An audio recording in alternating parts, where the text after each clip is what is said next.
क्या कुछ हो रहा है अनुपमा की कहानी में, इसका तो रहता है हमें हर रोज बेसब्री से इंतजार। तो चलिए चलते हैं अनुपमा के पास और देखते हैं क्या हो रही है आज यहाँ पर सैटरडे वाली पार्टी, या फिर से कहानी में आ गया है कोई नया ड्रामा। कुछ भी हो, एंटरटेनमेंट तो पक्का है।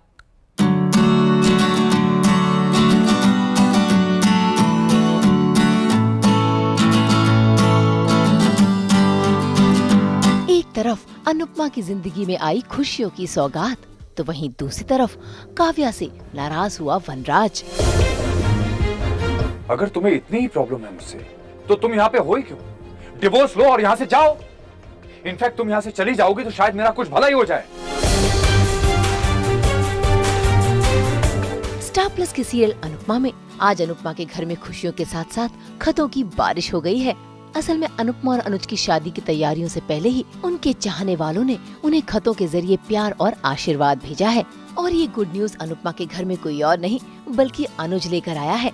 लेकिन खतों का बोरा अनुज नहीं बल्कि वनराज उठाकर लाया है, जिसे देखकर बा को गुस्सा आ जाता है और वो वनराज को ही कुली बोलकर ताने मारने लगती हैं।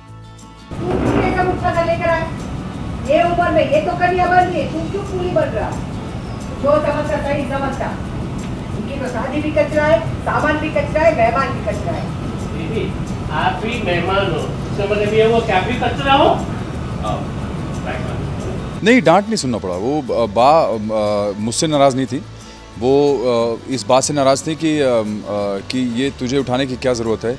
तो मैंने उनकी बात को और कंटिन्यू किया कि ये कचरे वाला कचरा समझ के ले जाता है, इसलिए मैं अंदर ले आया। तो उसी बात को जो है हमने एक टॉन्ट की तरह कहा अनुपमा और अनुज को, और फिर वो बात वहीं पे ख़त्म हो जाती है। उसके बाद the family continues and then they take out letters from all over the world and discuss की भाई कितना प्यार भेज रहे हैं लोग, और बोल रहे हैं अरे बहुत अच्छा है, हमारा आशीर्वाद है, हमारा आशीर्वाद है। और इधर वनराज बहुत ज़्यादा कुड़ रहा है अंदर से, उसको गुस्सा आ रहा है, डिसअपॉइंटमेंट हो रहा है। तो वही बेसिकली वो अंडर करंट चल रहा है कंटिन्यूसली। भाई बा के ताने तो यूं ही चलते रहेंगे। फिलहाल तो मौका है खुशियों का, जो खतों के जरिए आया है। जरा देखिए कैसे अनुपमा और उसका परिवार खुश होकर खतों और तोहफों को खोल रहा है और खतों में लिखे हुए शब्दों को पढ़कर सुना भी रहा है।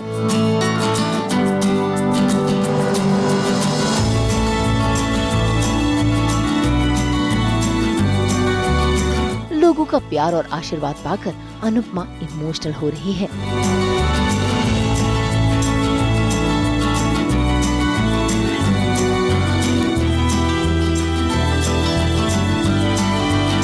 तो वहीं दूसरी तरफ वनराज बा और काव्या को चिढ़ हो रही है। तेरी शादी के बाद वनराज का चेहरा कैसा? बोल प्लीज, कम से कम एग्जांपल तो ढंग के मेरे साथ तो ना बात कर रहे हैं। ट्विस्ट तो सबसे बड़ा तो आ ही चुका है कि अनुपमा ने डिसीजन लिया है शादी करने का।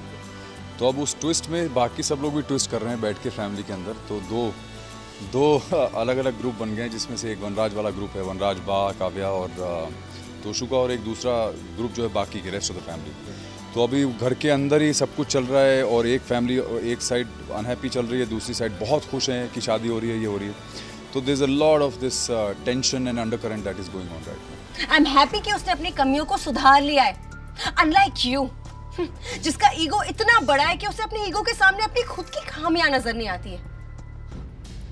वाओ, क्या बात है, क्या बात है। भाई कहीं न कहीं अनुपमा और अनुज के जुड़ते रिश्ते का असर वनराज और काव्या के रिश्ते पर पड़ रहा है, क्योंकि अब वनराज और काव्या के बीच भी सिर्फ और सिर्फ लड़ाई हो रही है। और इस बार तो वनराज ने काव्या पर बैड लक का टेकरा तक फोड़ दिया।